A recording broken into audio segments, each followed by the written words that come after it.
लोगों की भीड़ में भी कई बार हम अकेले होते हैं। हम सबकी जिंदगी अलग हो सकती है, लेकिन हम सबके सुख दुख के किस्से तो शायद एक जैसे ही होते हैं। कोई अपने अतीत से लड़ रहा होता है तो कोई अपने वर्तमान से।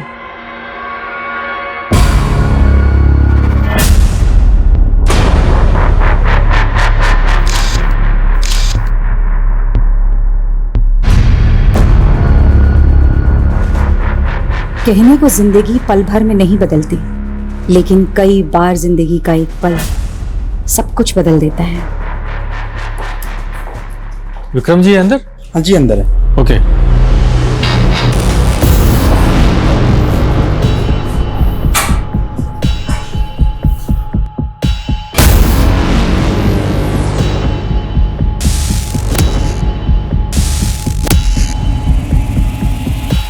ये फाइल्स देखना ना सर।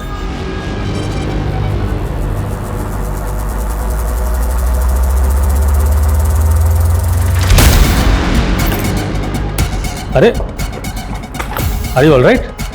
जी ओके। जयंती क्या हुआ? Nothing sir. सर एक सेकेंड। सर वो आदमी कौन था? पहले कभी नहीं देखा। He is my friend. और मैंने तुम्हें देखा, तुम छुपकर हमें देख रही थी। आखिर ये चल क्या रहा है sir? Are you trying to spy on me? Yes, because Reema 3 दिन से ऑफिस नहीं आ रही है सर, और उसका फोन भी बंद आ रहा है। आखिरी बार तो आप ही के साथ थी ना? कहाँ है रीमा?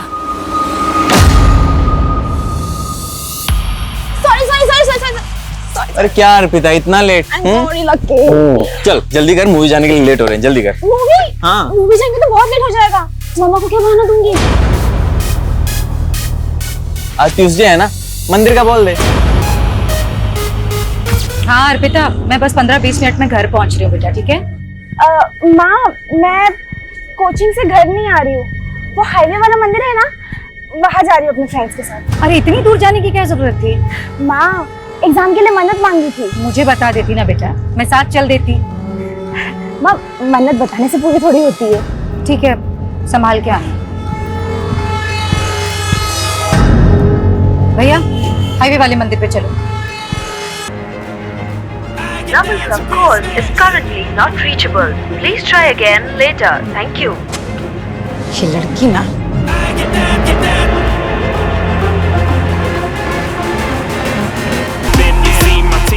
क्या रोज रोज का तमाशा लगा रखा है तुम लोगों ने? जब देखो तब लाउड म्यूजिक। आंटी आपको प्रॉब्लम क्या है? मेरे घर में कुछ भी करो, आपको क्या? जंगल में नहीं रह रहे हो, हाँ? कॉलोनी में रहते हो, और सिर्फ मैं नहीं, पूरी कॉलोनी डिस्टर्ब हो रही है तुम लोगों के इस लाउड म्यूजिक से। ये क्या है? लड़कियां बुला रखी है यहाँ पर। तुम लोग खड़े हो जाओ। क्या है? हाँ, पता है माँ बाप को यहाँ पे तुम लोग क्या कर रहे हो इन लड़कों के साथ में? अरे इतना सा सोचा तुम लोगों ने? इन लड़कों ने अगर तुम लोगों का रेप कर दिया तो तुम्हारे माँ बाप की इज्जत का क्या होगा? आंटी बहुत हो गया, हद में रहिए आप। अच्छा, मुझे ना मेरी हद मत बताओ अच्छी तरह। आप किधर है तू? मैं तो कब के घर पहुँच गई हूँ। इनफैक्ट आप कहाँ हो?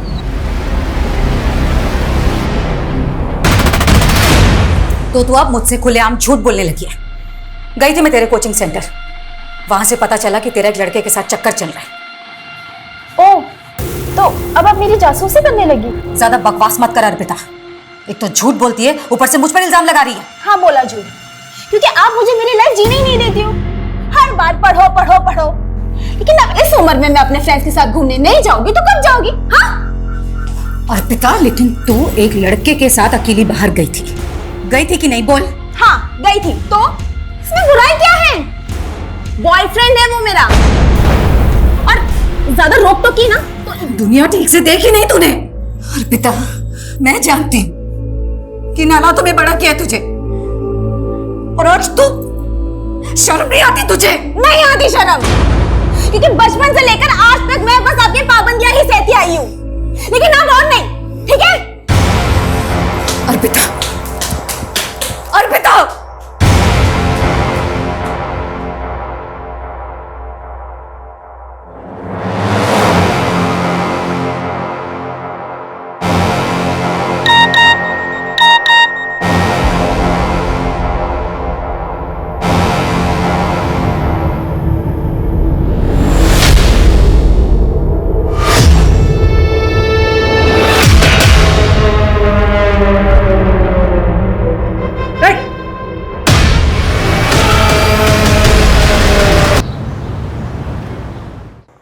फिर भालू ने कहा, मुझे भूख लगी है। अरे गुड्डी, ये क्या पढ़ रही हो तुम? मैं तो एक हिंदी की कहानी पढ़ रही हूँ। मैं हिंदी लिख भी सकती हूँ और पता है अब मुझे ना हिंदी में फुल मार्क्स आएंगे। अरे वाह, तब तो तुम्हें प्राइज मिलना चाहिए। बोलो क्या चाहिए तुम्हें? मुझे तो मून पर जाना है। अच्छा, लेकिन उसके लिए तो तुम्हें एस्ट्रोनॉट बनना पड़ेगा। लेकिन मैं एस्ट्रोनॉट कैसे बनूंगी? उसके लिए तुम्हें बस एक छोटा सा टेस्ट देना होगा। कैसा टेस्ट?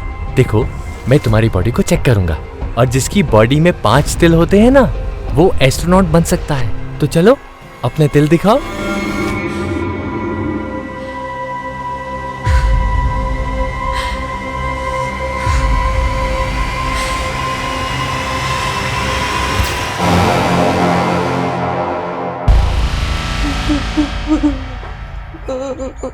और कौन कौन है आपकी फैमिली में? मेरे और मेरी मम्मी के अलावा और कोई नहीं। 10 साल पहले मेरे पापा की डेथ हो गई। मैं कल रात से घर पर नहीं थी। तो कहाँ थी आप रात भर? मैं पब गई थी। कौन सा पब?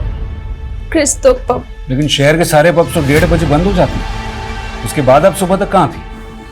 मैं अपने फ्रेंड के घर गई थी। आपको क्या लगता है आपकी माँ को किसने मारा होगा? पता नहीं सर, मुझे कुछ पता नहीं। पर हाँ, कल रात को मेरी मम्मा का पड़ोस के लड़कों के साथ झगड़ा हुआ था, क्योंकि वो पार्टी कर रहे थे इसलिए। अभी तो आपने कहा कि आप रात भर घर नहीं थी, फिर आपने ये सब कैसे देखा? क्योंकि मैं 10 बजे तक यही थी। आप कह रहे हैं कि आपकी माँ को लड़कों से परेशानी थी और फिर भी वो आपको रात को पब में जाने देती, जहाँ पर लड़के भी आते हैं। एक्चुअली वो पूरा ग्रुप था ना, इसलिए। त्यागी, ये लड़की झूठ बोल रही है या कुछ तो छुपा रही है। क्रॉस चेक करो, ये रात भर कहाँ थी।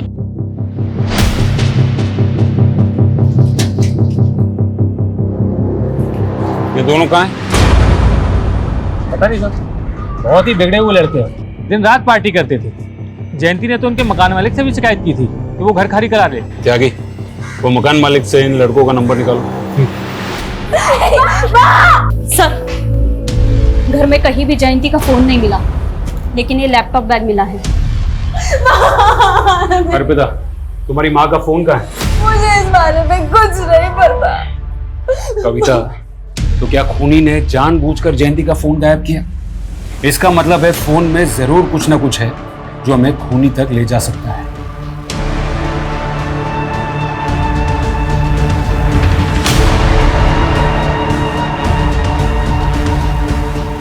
सर, लड़कों के मकान मालिक से बात हो गई है। दोनों लड़कों का नंबर मिला था, लेकिन सर दोनों का फोन स्विच ऑफ है। क्या ये हो सकता है कि वो दोनों खून करके गायब हो गए? चलो घर के अंदर घुसते हैं। डिटेल निकालो और पता करो कि यहाँ पार्टी में दीपेश और राघव के साथ और कौन कौन मौजूद था। ठीक है सर।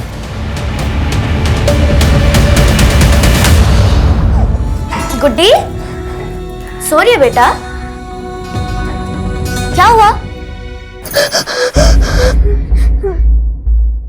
मुझे माँ की याद आ रही है, मुझे उनके पास जाना है। लेकिन गुड्डी, माँ तेरा ध्यान नहीं रख सकती, इसलिए मैं हूं ना, तेरी बड़ी बहन, तेरी माँ। क्या हुआ गुड्डी? पेट क्यों पकड़ रखा है? मेरा पेट दर्द हो रहा है। स्कूल में इसने जरूर कुछ उल्टा सीधा खाया होगा, पक्की बात है। आपको कैसे पता? आप तो ऑफिस से अभी आ रहे हैं ना? अरे पागल हो गया तुम, इसमें पता करने वाली क्या बात है? एक नंबर की चटोरी है ये। स्कूल के बाहर ना इसने जरूर कुछ खाया होगा, पूछो इससे। गुड्डी खाया है कि नहीं?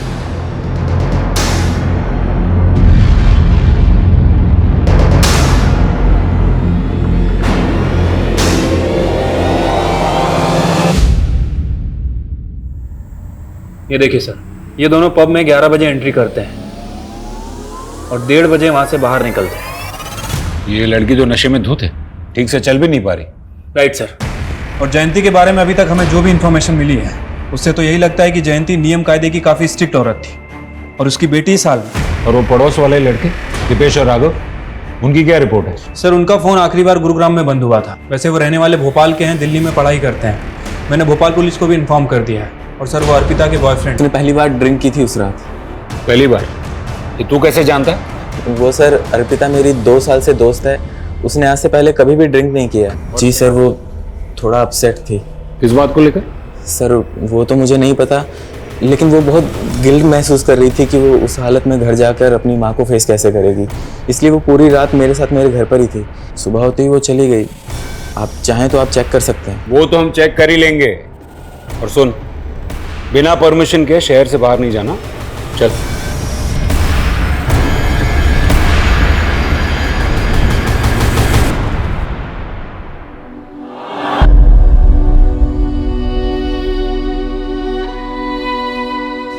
पता है, खुश रहना, मस्त रहना सबसे बेस्ट होता है। क्योंकि ना कभी किसी बात पे रोना भी आए ना तो हंसकर टाल दो, सारा स्ट्रेस गायब हो जाता है और दिमाग भी शांत हो जाता है। समझी?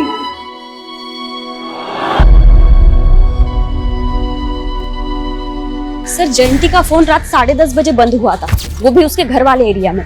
और उसका फोन भी गायब है, जो हम मान रहे हैं कि किलर ने गायब किया है। अर्पिता मेन सस्पेक्ट है। मुझे लगता है कि फोन गायब करने के पीछे की वजह माँ और बेटी के बीच की चैट हिस्ट्री को छुपाना होगा, क्योंकि उससे हमें पता चल जाता कि माँ और बेटी के बीच में बनती नहीं थी। और हाँ, वो 2 लड़के दीपेश और राघव, उनके बारे में भी पता करना होगा कि वो क्यों गायब। सर इन दोनों लड़कों के सीडीआर में ऐसी 2 लड़कियों के नंबर मिले हैं जो साथ पार्टी में थे, अदिति और विनीता। उनसे मिलना होगा, शायद उनको पता हो कि दीपेश और राघव कहाँ है। कविता, तुम जयंती के फोन का लोकेशन IMEI नंबर से ट्रेस करो। Okay sir. सर एक और बात, 8 बजे जयंती ने एक नंबर पे कॉल किया था जो रीमा के नाम से रजिस्टर है। रीमा? कौन रीमा? सर वो जयंती के साथ उसके ऑफिस में काम करती थी।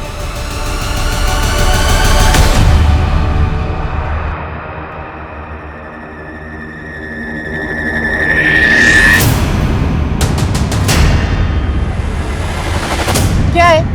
कौन है? I am Suraj Sharma, I am match maker ma'am. मैं लोगों की शादियां करवाता हूँ। तो मैं क्या करूं? नहीं मैम, आपने मंगलसूत्र भी नहीं पहना है और मांग में सिंदूर भी नहीं है, तो ऑफकोर्स आप शादीशुदा तो नहीं होंगी ना। इससे तुम्हें क्या लेना देना? लेना देना है मैम। अगर आपने शादी नहीं की तो बच्चा कैसे पैदा कर लिया? ये क्या बकवास कर रहे हो तुम? चलो जाओ यहाँ से। मैम मेरी बात तो सुनिए। मैम मैम मैं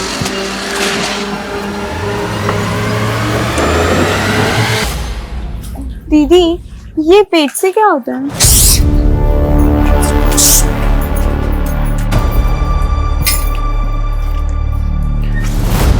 कहाँ गए थे तुम लोग? गुड्डी,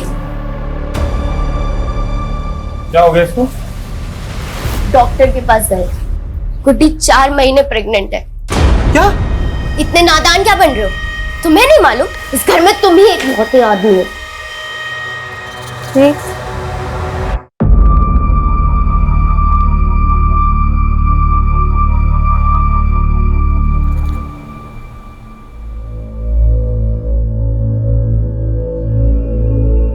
बेटा, 10 सालों में मैंने हमेशा यही चाहा कि मैं तुझे तेरे पापा की कमी कभी ना महसूस होने दूं, और आज भी यही कोशिश करती आ रही हूं कि तुझे दुनिया की सारी खुशियां दूं।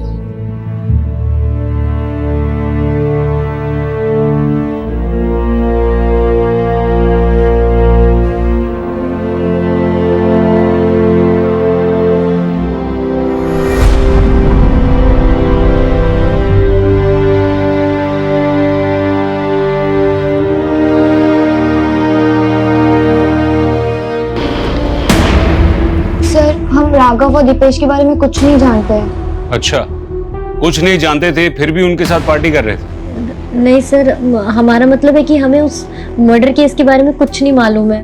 फिर तो आप लोगों को ये भी मालूम नहीं होगा कि आप लोग वहाँ ड्रग्स ले रहे थे। नहीं सर, हम ड्रग्स नहीं ले रहे थे, वो तो राघव और दीपेश ले रहे थे। अच्छा, तो ये बताओ कि जयंती को किसने मारा? सर हमें नहीं पता, हम तो बस 2 बजे तक वहाँ पे थे। लेकिन हाँ, उससे कुछ देर पहले दीपेश ड्रिंक्स का जुगाड़ करने बाहर गया था और वो वापस नहीं लौटा तो उसको देखने के लिए राघव भी बाहर गया और फिर दोनों साथ में आ गए वापस। उठो उठो उठो, चलो चलो चलो। कहाँ जा रहा है यार? अरे आगे का सेलिब्रेशन गुरुग्राम में करते हैं ना। हम नहीं गए सर, हम अपने घर चले गए। उसके बाद वो लोग गए थे। गुरुग्राम में वो कहाँ लेके जाने वाला था? सर कुछ नाम तो नहीं बताया था।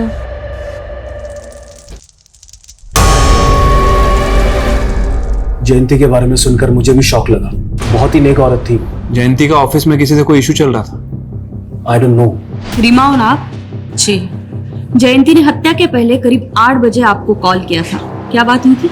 मैम एक्चुअली मेरी तबीयत खराब थी और उस दिन मैं ऑफिस भी नहीं आई थी, बस इसलिए मेरी हेल्थ के बारे में पूछ रही थी। जरूरत पड़ी तो दोबारा बात करेंगे। रीमा, मुझे पूरा अंदाजा है कि ऑफिस में तुम्हारे साथ क्या हो रहा है। सच सच बताओ, तुम्हारा बॉस तुम्हें मॉलेस्ट कर रहा है ना? जयंती प्लीज मुझे मेरे हाल पर छोड़ दो और तुम भी इस सब में मत पड़ो। अरे लेकिन क्यों ना पढ़ूं? आज तुम्हारे साथ ऐसा हो रहा है, कल किसी और ऑफिस कलीग के साथ ऐसा होगा।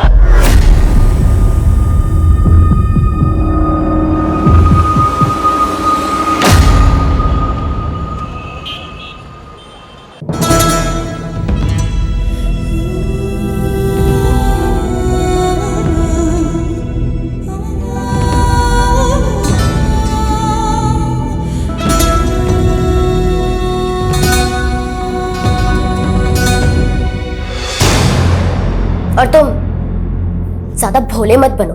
तुम अभी भी मुझ पे शक कर रही हो? जानती हो ना किसका पाप लेके घूम रही है वो पेट में? क्या करूं मैं तुम लोगों का?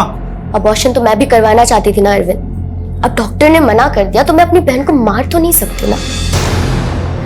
कम से कम जब तक उसकी डिलीवरी नहीं हो जाती चिक चिक करना बंद करो।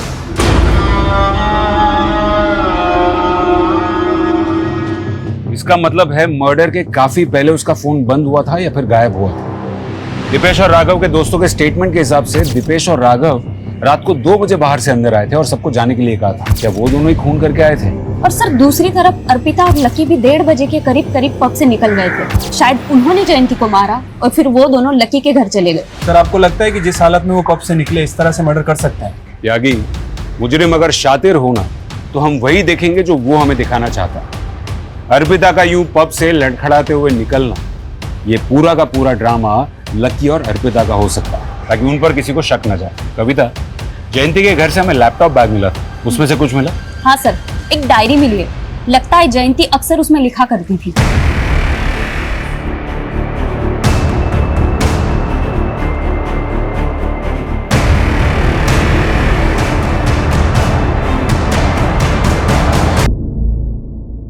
जब भी 25 जून आती है तो लगता है जैसे मेरे ऊपर एक बहुत बड़ा बोझ है जिसके तले दबी जा रही हूं। 10 साल पहले 25 जून को क्या हुआ था? मेरे पापा की डेथ हुई थी उस दिन। तो तुम्हारी माँ ने उनकी डायरी में ऐसा क्यों लिखा था कि 25 जून को उनका कोई बोझ उतर गया था? सर मैंने उनकी डायरी कभी नहीं पढ़ी। नाम क्या था तुम्हारे पापा का? राजू। तुम्हारी मम्मी और पापा के बीच रिश्ता कैसा था?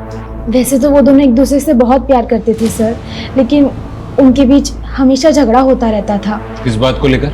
मेरे पापा का एक पैर काम नहीं करता था और वो एक छोटी सी फैक्ट्री में काम करते थे। उन्हें बिल्कुल अच्छा नहीं लगता था कि माँ उनसे ज़्यादा कमाती है। उन्हें माँ से कॉम्प्लेक्स था। इसी फ्रस्ट्रेशन में उन्होंने शराब पीना शुरू कर दिया। लेकिन पापा बहुत अच्छे थे, माँ उन्हें समझ ही नहीं पाई। तुम्हारे पापा की डेथ कैसे हुई? हार्ट अटैक आया था उनको। तुम्हारे बाकी कोई रिश्तेदार नहीं दिखे? ना तुम्हारी मम्मी की तरफ से ना पापा की तरफ से? मेरी माँ की तरफ से कोई नहीं था सर। माँ एक लौती बेटी थी और मैंने अपने नाना नानी को कभी नहीं देखा। बहुत पहले उनकी डेथ हो गई थी। और पापा की तरफ से? मेरी दादी थी, पर जब मैं 7 साल की थी तभी उनकी डेथ हो गई थी। और पापा का भी कोई भाई बहन नहीं था।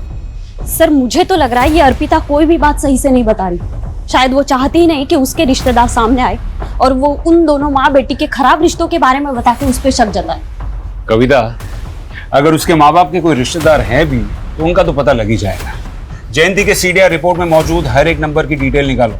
जयंती के सोशल मीडिया अकाउंट्स भी चेक करो। मैं ये जानना चाहता हूँ कि जयंती ने अपनी डायरी में ऐसा क्यों लिखा था कि 10 साल पहले उसके पति के मौत वाले दिन उसके सर का बोझ उतर गया था। क्या जयंती के पति की मौत के पीछे कोई राज छुपा था?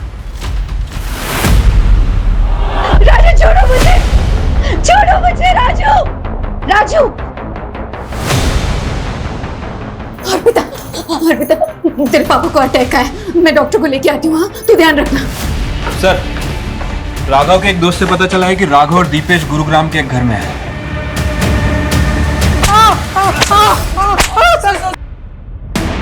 सर हमने कुछ नहीं किया, हम कुछ नहीं जानते। कुछ नहीं जानते फिर भाग क्यों रहे थे? हम लोग ड्रग्स लेते थे और जयंती आंटी से झगड़ा भी हुआ था सर। उस रात पार्टी में रात को 2 बजे अचानक अपने बाकी दोस्तों को भगा दिया क्योंकि तुम दोनों मर्डर करना चाहते थे। नहीं सर, हमारा तो पहले से ही प्लान था 2 बजे निकलने का, लेकिन हाँ 2-2:30 बजे जयंती आंटी की बेटी अर्पिता को हमने वहां पे देखा था सर। खुद को बचाने के लिए उनकी बेटी को फंसा रहे हो? हम लोग सच बोल रहे हैं सर। एक मिनट सुनिए, आपने अर्पिता को देखा? वो तो कल से नहीं दिखी। सर, अर्पिता के घर पे तो ताला लगा हुआ है। इसका मतलब है कि वो इन्वॉल्व है मर्डर में, इसलिए भाग गए। लकी कहाँ है? सर लकी घर पे था, वर्मा उसे लेकर आ रहा है। झूठ बोलता। तूने कहा था कि तू उस रात अर्पिता को अपने घर पर लेकर गया था, लेकिन उसके पड़ोस में रहने वाले लड़कों ने अर्पिता को उसके घर पे जाते हुए देखा था। सर वो लड़के झूठ बोल रहे हैं सर। सर मुझे लगता है कि उन लड़कों ने ही अर्पिता को कहीं गायब किया है ताकि वो आपसे ये झूठ बोल सके सर। अब मेरी बात पे यकीन कीजिए सर। त्यागी, ना तो हम ये दीपेश और राघव का भरोसा कर सकते हैं और ना ही लकी का। राइट सर, अर्पिता ही हमारी प्राइम सस्पेक्ट है, लेकिन अभी तक वो गायब है सर। ये अर्पिता का फोटो सर्कुलेट करो। ठीक है सर, लेकिन सर उसकी बेटी प्राइम सस्पेक्ट निकली और कोई दूसरे रिश्तेदार का कुछ पता नहीं चल रहा है, तो क्या करें? मॉर्ग वालों कहें अंतिम संस्कार करने के लिए। और कर भी क्या सकते, लेकिन त्यागी हमें जयंती के कातिल को जल्द से जल्द ढूंढना होगा, फिर चाहे वो उसकी बेटी हो या फिर कोई और।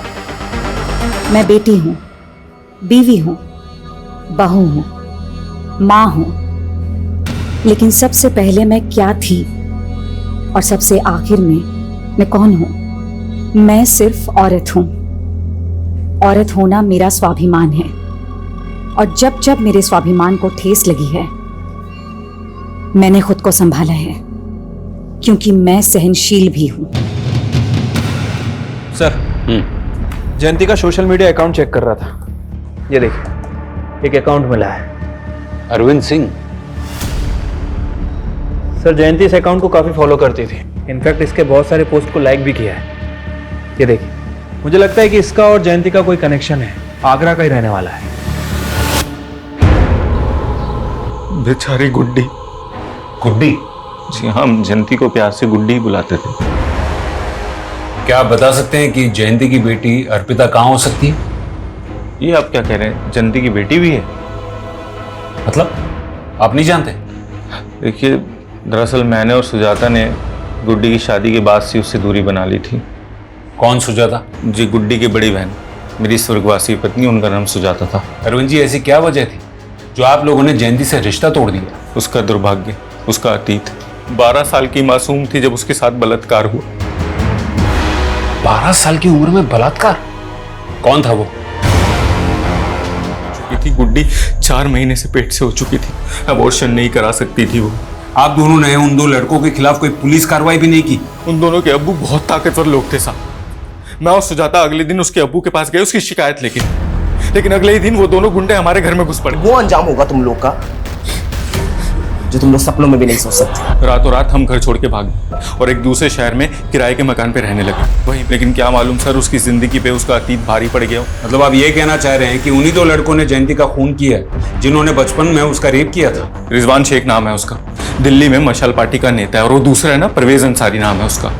सर वो भी अभी दिल्ली में ही रह रहा है। आपके पास गुड्डी की बचपन की फोटो है? सब वो होगी तो सही, लेकिन एक बार मुझे ढूंढना पड़ेगा। Excuse me. हाँ कविता बोलो। सर जयंती के फोन का IMEI नंबर ट्रेस हुआ था। सर हमें वो फोन एक कचरा बिनने वाले के पास मिला। जयंती के फोन का सारा डेटा रिट्रीव करो। Okay sir.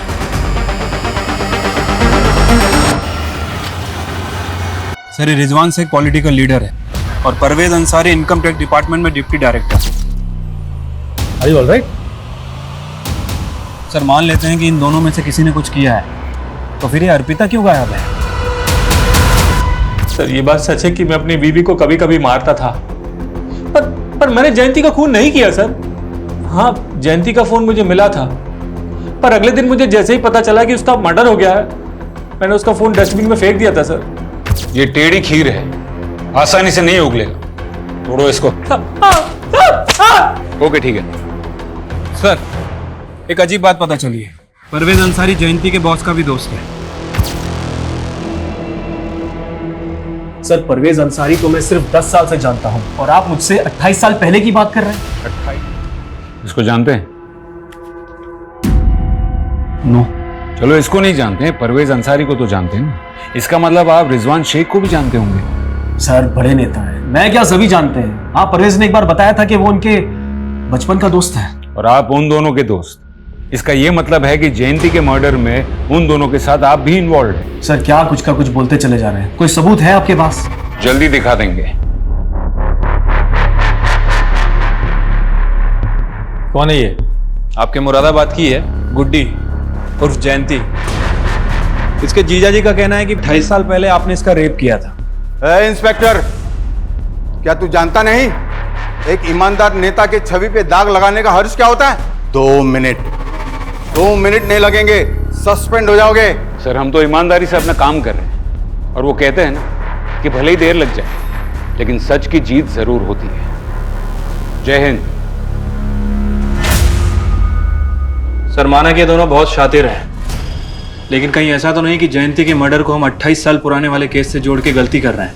मैं जानता हूं जयंती के मर्डर में उसकी बेटी समेत और भी सस्पेक्ट्स हैं, लेकिन जो गुड्डी के साथ 12 साल की उम्र में हुआ त्यागी, जयंती ने आखिरी बार रीमा को कॉल किया था, जो उसके साथ उसकी ऑफिस में काम करती थी। ये रीमा से जयंती के बॉस के बारे में दोबारा बात करो, शायद कोई क्लू मिल जाए। ठीक है सर। सर एक अजीब चीज पता चली है। पिछले 2 महीनों में 3 जयंती नाम की औरतें दिल्ली से अबडक्ट हुई। क्या कह रही हो? हाँ सर, ये देखिए, जयंती सिन्हा, जयंती मलिक और जयंती कपूर। सर ये तीनों अबडक्शन एक हफ्ते के फासले पर हुए हैं। और सर ये तीनों औरतों के साथ क्या हुआ? सर तीनों किडनैपर के चंगुल से निकल आए, तीनों जिंदा हैं।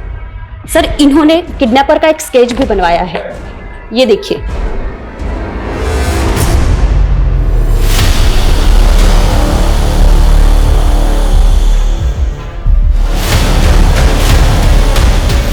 सर मुझे तो अभी तक ये समझ में नहीं आ रहा कि उसने मुझे किडनैप क्यों किया था।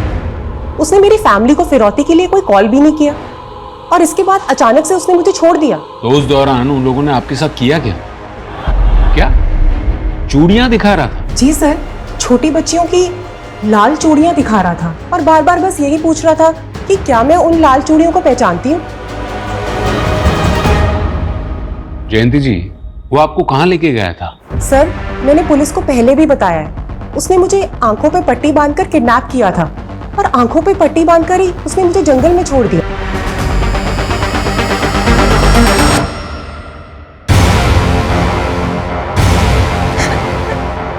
प्लीज मुझे छोड़ दो। तुझे तो मैं कभी नहीं छोड़ूंगा। ये तो गनीमत समझ कि तुझे अभी तक जिंदा छोड़ा हुआ है, लेकिन तेरी मौत तो पक्की है। सर मैंने जयंती नाम की बाकी की औरतों से भी बात की है। सर सभी का स्टेटमेंट पहली वाली जयंती से मैच कर रहा है। सर कहीं ऐसा तो नहीं कि वो कोई सुपारी किलर था जिसने जयंती को देखा ही नहीं था, लेकिन जब उसे असली जयंती मिली उसे आइडेंटिफाई किया और उसका मर्डर कर दिया। लेकिन फिर वो लाल चूड़ियां क्यों दिखा रहा था, वो भी बच्चियों की चूड़ियां?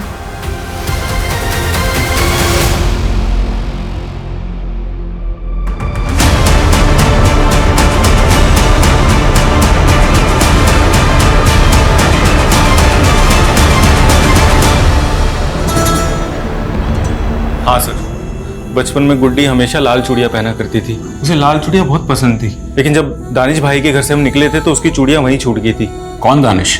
सर दरअसल बच्चा पैदा होने के बाद मैं, सुजाता और गुड्डी हम तीनों फरीदाबाद में शिफ्ट हो गए थे। दानिश भाई के घर पे किराए पे रहने लगे थे। मेरे गोलू, अरविंद जी, अरे अस्सलाम वालेकुम। नमस्ते, आइए ना। अरे वो किराया। हाँ सुजाता। अरे कितना प्यारा बच्चा है, माशाल्लाह माशाल्लाह। कितनी उम्र है बच्चे की? अभी 1 साल का हुआ है। मेरा बेटा है। अरे वाह वाह वाह वाह। ये रेंट। शुक्रिया। चलिए दोबारा आइएगा जरूर। हाँ हाँ। जीजू, आपने ऐसा क्यों कहा कि ये आपका बेटा है? ये तो मेरा बेटा है ना।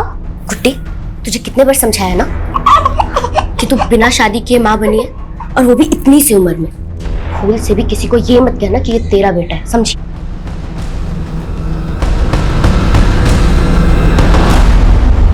सर धीरे धीरे सबको पता चलने लगा और हमारा जीना बहुत मुश्किल हो गया, इसलिए हम उस बलात्कारी की संतान को वहां छोड़ के निकल गए। लेकिन दीदी, मेरा गोलू वो नहीं आएगा हमारे साथ? गुड्डी, गोलू की तबीयत खराब थी ना, तो वो मर गया। अगर हम गुड्डी से झूठ ना बोलते तो उस बच्चे का साया हर जगह हमारी बदनामी करवाता। कहाँ छोड़ा था बच्चे को? दानिश भाई के घर पे, जहां उसकी चूड़ियां छूटी थी।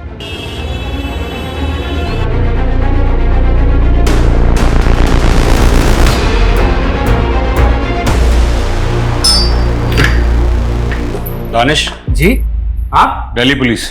दिल्ली? आप कैसे आप कहाँ?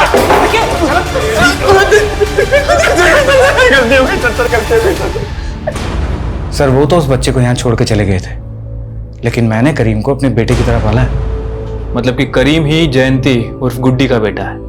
मैंने अपनी माँ को नहीं मारा सर। बचपन से लोग मुझे चिढ़ाते थे कि मेरा बाप कौन है। लोग कहते थे कि मैं नाजायज औलाद हूं, लवारिस हूं। इसलिए सर मैंने बचपन में ठान लिया था कि मैं अपनी माँ को ढूंढ के रहूंगा। सर मुझे सिर्फ इतना पता है कि उस लड़की का नाम जयंती था, बाकी उसके दीदी और जीजा जी उसे गुड्डी कह के बुलाते थे। तो तुम जयंती नाम की औरतों का पता लगाकर उन्हें अगवा कर रहे थे? उस दिन उनका किडनैप नहीं कर पाया था मैं, इसलिए सर मैं सीधा उनके घर पे चला गया।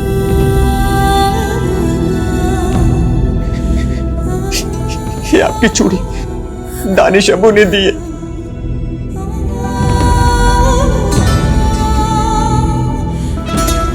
एक बार कह दो कि आपने मुझे पहचान लिया।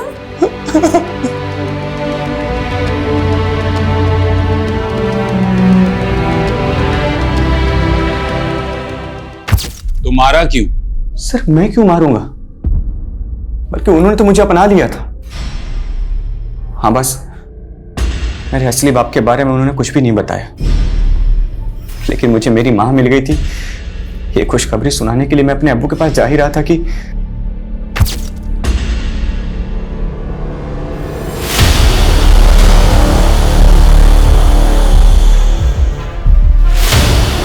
अर्पिता।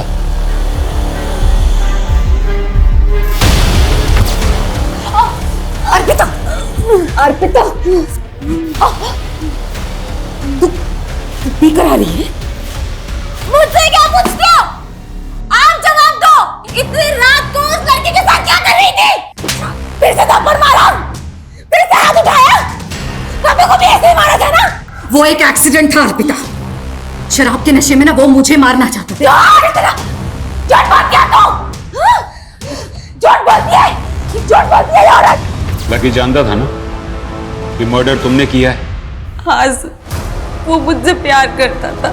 मुझसे बहुत बड़ी भूल हो गई सर। मुझे नहीं पता था कि मेरी माँ बचपन से इतना सब सहती आ रही है। इतने सालों से मैं अपनी माँ के लिए वेट कर रहा था सर, और मिला भी तो सिर्फ एक दिन। हाँ मुझे अर्पिता पे शक था कि उसी ने कुछ किया, इसलिए मैंने उसका अपहरण किया था सर। लेकिन चाहकर भी मैं उसे मार नहीं पाया सर। आप ही बताओ कैसे मारता, आखिर थी तो मेरी बहन ना।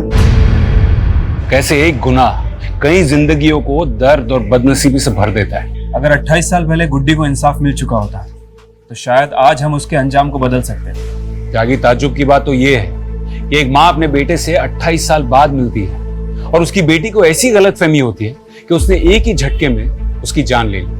लेकिन सर गुड्डी उर्फ जयंती, उसका इंसाफ अभी तक अधूरा है। उसके रेपिस्ट अभी तक बाहर घूम रहे हैं। अगर सर हम कोर्ट से परवेज और रिजवान के डीएनए टेस्ट का ऑर्डर ले लें तो करीम से उसका डीएनए मैच करके पता चल जाएगा कि उसका असली बाप कौन है। लेकिन त्यागी रेप विक्टिम भी सिर्फ गुड्डी के जीजा जी के बयान पर कि परवेज और रिजवान ने उसका रेप किया था? मुझे नहीं लगता है कि रेप विक्टिम की गैर मौजूदगी में उन पे कोई केस बनेगा। कोर्ट पहली सुनवाई में अपना केस डिसमिस कर देगा। मतलब सर 28 साल के बाद भी गुड्डी को इंसाफ नहीं मिलेगा।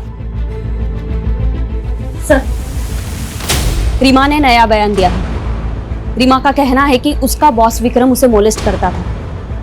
सर, विक्रम ने अपने दोनों दोस्त रिजवान और परवेज के साथ मिलकर उसे एक फार्म हाउस पे ले जाकर फोर्स सेक्स के लिए मजबूर किया। लेकिन सर, रीमा कोर्ट में बयान देने के लिए रेडी है। तो अब हमें परवेज और रिजवान की डीएनए टेस्ट की परमिशन मिल जाएगी। सच्चाई जितना छुपा लो, एक ना एक दिन तो बाहर निकल ही आता है।